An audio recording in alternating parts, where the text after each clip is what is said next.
Jeremy Huber here for AUEagles.com with two stars of AU's 3-1 win over Cornell today, Noor Coenen and Georgia Davies.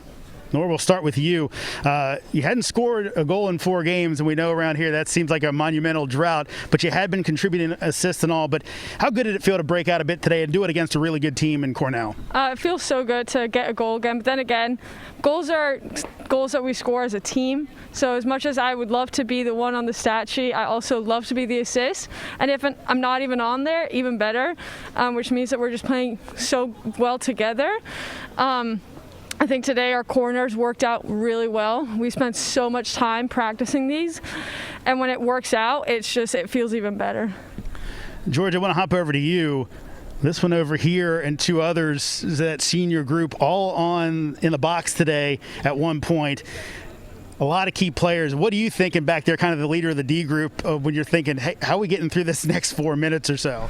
I mean, in the first few minutes, I might be a bit worried and scared, but I think it's just about believing in the teammates that we do have on the field. When we had some defensive corners and we didn't have the personnel that we usually do, just telling them exactly what to do and believing that they can do it. I think that's what's most important, because at the end of the day, we ended up blocking out those shots and we did do it. So really, we actually adapted to the situation really well. We kept the middle down, and then we made them go out wide, and it just wasted time for them. And in the end, we came back on with all the players and we didn't concede a goal, which is great.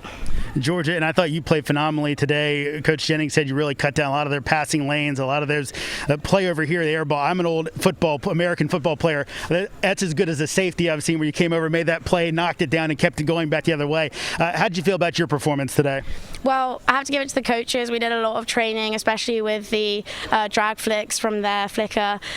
We really practiced that a lot, so it's down to them really. The practice, I guess it kind of makes perfect. And yeah, we've been doing a lot of practice with the overheads. We knew that they were coming, we knew that they were going to do that, so it's really just being in the right lines and setting up teammates for success to get those overheads, or them setting me up for success. Really, it's a team effort at the end of the day. One last one for you, Noor. You've been around this program for a long time. You kind of going down the home stretch here, 2 conference games in the playoffs. What's the message to the rest of your teammates? Just keep going. I think it's so important that we have 2 big travels coming up all the way to BU. And then the next week up against Colgate, also all the way in Colgate. So it's just trying to adapt, be flexible, and just keep going, because we're doing so well after yesterday and today. We have a whole week of practice, BU, which is always a fun game. So let's just keep going and get it going. That's Noor Coenen, Georgia Davies. I'm Jeremy Huber for AUEagles.com.